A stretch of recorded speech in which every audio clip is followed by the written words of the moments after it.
ఇద్దరు స్నేహితులు ఉండేవాళ్ళు, కష్టపడి పనిచేసేవాళ్ళు. ఒక స్నేహితుడికేమో ఆర్ట్ కాలేజీకి వెళ్ళి ఆర్ట్ నేర్చుకొని బాగా ఆర్టిస్ట్ కావాలని ఆశ. కానీ చదువుకోవడానికి డబ్బులు లేవు, చదివించే పేరెంట్స్ లేరు.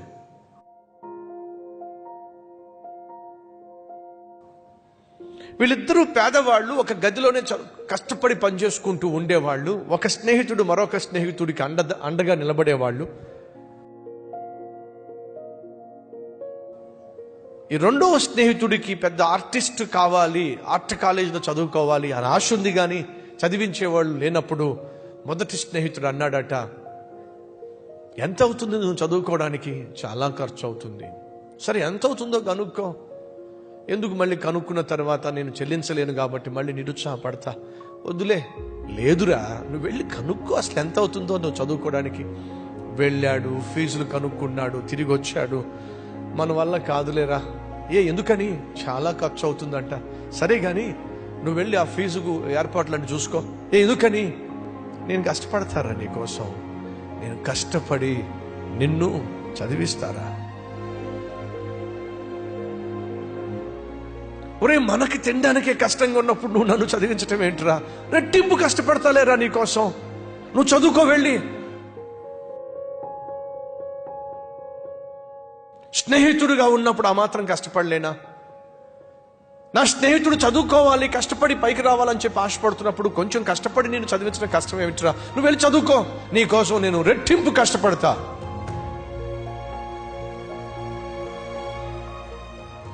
తోబుట్టువు కాకపోయినప్పటికీ, కుటుంబ సభ్యుడు కాకపోయినప్పటికీ, ఒక మంచి స్నేహితుడు తన స్నేహితుడు బాగా చదువుకోవాలి, ఆర్టిస్ట్ కావాలి అని చెప్పి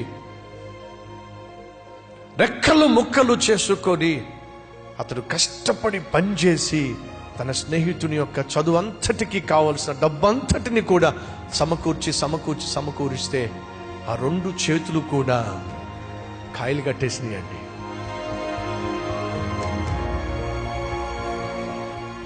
ఆ రెండు చేతులు కూడా పగిలిపోయినాయండి. ఆ రెండు చేతులు కూడా కరుకుగా మారిపోయినాయండి.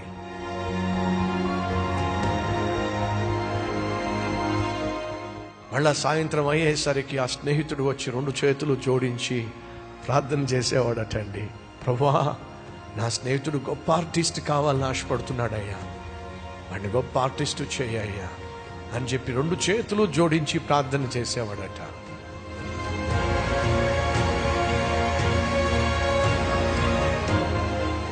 ఆ రెండవ స్నేహితుడు గొప్ప ఆర్టిస్ట్ అయ్యాడు.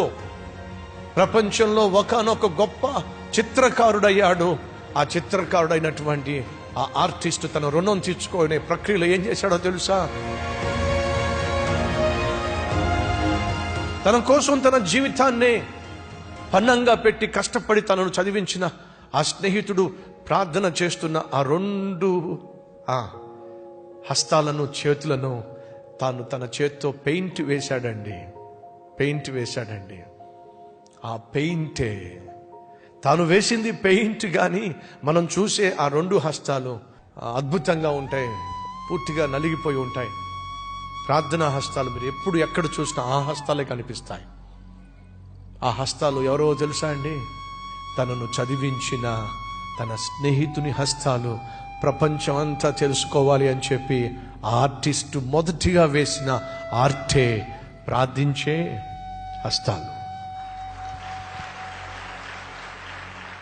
సాధారణంగా మనం ఏం చేసుకుంటామంటే మన ఫోటో వేసుకుంటాం, అది స్వార్థం.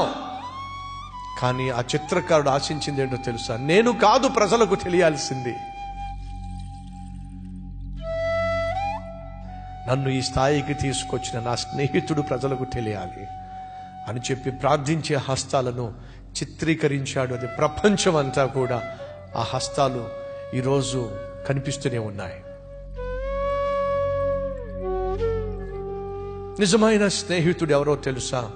ఆదరణ కోల్పోయినప్పుడు, ఆత్మీయంగా బలహీనంగా ఉన్నప్పుడు, నిరాశ నిస్పృహలో ఉన్నప్పుడు ఆదరించేవాడు, బలపరిచేవాడు, నువ్వు నాకంటే గొప్పవాడివి కావాలి అని మంచి మాటలు పలికేవాడు అద్భుతమైన ఆత్మీయుడు, స్నేహితుడు. డబ్బున్నప్పుడే స్నేహితుడు కాదండి, డబ్బంతా పోయినా సరే ఆ స్నేహం కొనసాగాలి.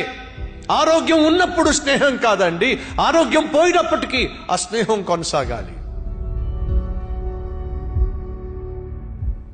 మంచి స్నేహితుడు కేవలం నీ దగ్గర డబ్బున్నప్పుడే కాదండి, నీ పక్కన చట్టా పట్టాలు వేసుకుని తిరిగేది, నీ చేతుల్లో నీ జేబులో చిల్లి గవ్వ లేకపోయినా సరే నీతో మంచి స్నేహితుడుగానే ఉంటాడు. మంచి స్నేహితుడు అంటే నీ చదువులో విజయం సాధించినప్పుడు మాత్రమే కాదండి, ఆ మంచి స్నేహితుడు నీ చదువులో ఫెయిల్ అయిపోయినా సరే నీకు అండగా నిలబడేవాడే మంచి స్నేహితుడు.